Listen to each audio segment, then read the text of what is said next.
I was lucky to get some balls in my area. মুস্তাফিজকে গালি দেওয়ার সাহস কোথায় পায় রবীন্দ্র জাদেজা?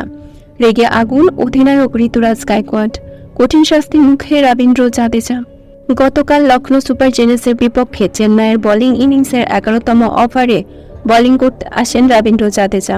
সেই ওভারে পঞ্চম বলে রবীন্দ্র জাদেজার করা ডেলিভারিটি ব্যাটিং প্রান্তে থাকা KL রাহুল গ্যাপ শট খেলেন, আর সেই বলটি দুই ফিল্ডারের মধ্যে দিয়ে বাউন্ডারি লাইনের দিকে চলে যায়। এরপর বলের দিকে দৌড়ে যান তুষার দেশপান্ডে এবং মুস্তাফিজুর রহমান, তবে শেষ পর্যন্ত মুস্তাফিজুর রহমান বলটি আটকাতে পারেননি, যার ফলে 4 হয়ে যায়। আর এর ফলে মেজাজ হারিয়ে রীতিমতো মুস্তাফিজকে গালি দিয়ে বসেন রবীন্দ্র জাদেজা।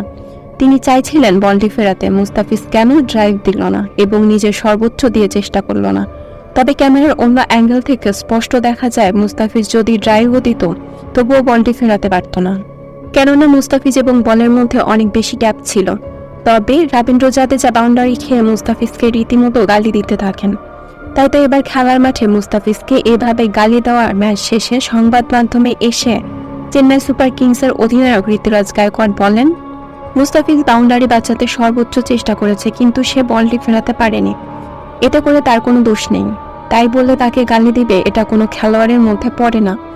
আর তাই তো রবীন্দ্র জাদেজার কঠিন শাস্তি হওয়া উচিত, কেননা ভুলে গেলে চলবে না, মুস্তাফিজ আমাদের দলের হয়ে এবারে আসরের শুরু থেকেই দুর্দান্ত পারফর্ম করে যাচ্ছে। আপনাদের কি মনে হয় মুস্তাফিজকে এভাবে গালি দেওয়া রবীন্দ্র জাদেজার কি শাস্তি হওয়া উচিত? জানিয়ে দিন আপনাদের মতামত আমাদের কমেন্ট বক্সে।